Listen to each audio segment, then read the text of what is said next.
नमस्कार. हेल्थ गप्पामध्ये आपलं खूप खूप स्वागत आहे.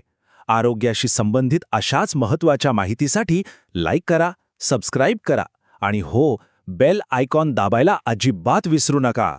तर अनेकदा असं होतं की एका साध्या खोकल्याकडे आपलं दुर्लक्ष होतं. पण जर तोच खोकला सतत येत असेल ना, तर तो स्मोकर्स कफ म्हणजेच COPD नावाच्या एका गंभीर आजाराचं लक्षण असू शकतं. चला, आज आपण याच आजाराबद्दल सगळं काही अगदी सोप्या भाषेत समजून घेऊया. कधी असं होतं का की सकाळी उठल्या उठल्या खूप खोकला येतो किंवा उठल्यावर खूप कफ पडतो? अनेकांना हा अनुभव येतो, खास करून ज्यांचा संबंध चुलीच्या धुराशी किंवा सिगरेटशी आलेला आहे.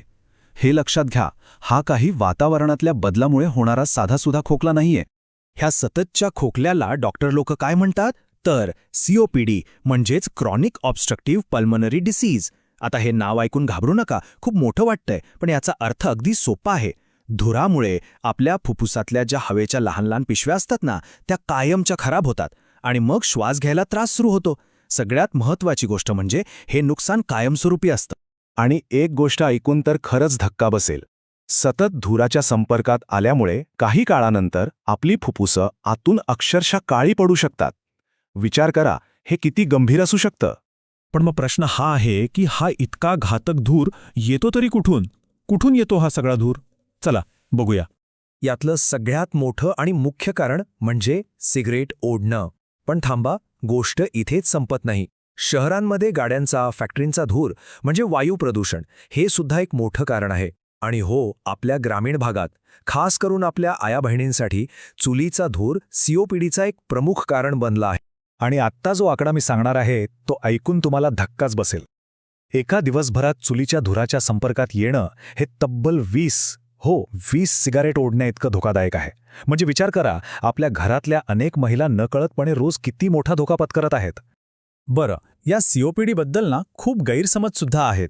चला तर मग आज काही गैरसमज दूर करूया आणि त्यामागचं खरं सत्य काय आहे ते जाणून घेऊया, म्हणजे योग्य काळजी घेता येईल. सगळ्यात मोठा गैरसमज, लोकांना वाटतं की अरे मी तर आता सिगरेट सोडली किंवा चूल वापरणं बंद केलं म्हणजे सगळं ठीक झालं असेल. पण खरं सांगू, असं नाहीये. जे नुकसान आधीच झालेलं आहे ते तसंच राहतं. पण हो, एक चांगली गोष्ट नक्की आहे की पुढे होणारं नुकसान तुम्ही थांबवता आणि फुफ्फुसांच्या कामात थोडी सुधारणा नक्कीच होऊ शकते.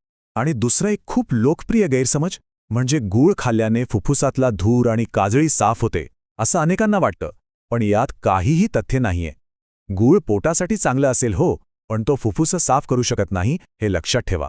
मग आता या सगळ्यावर उपाय काय? घाबरून जाऊ नका. योग्य काळजी घेतली आणि काही सवय बदलल्या तर आपण या समस्येचा सामना नक्कीच करू शकतो. चला आता उपायांबद्दल आणि योग्य उपचारांबद्दल बोलूया.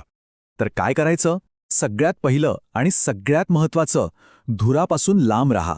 बाहेर पडताना मास्क लावा आणि शक्य असेल तर चुलीऐवजी गॅस वापरा.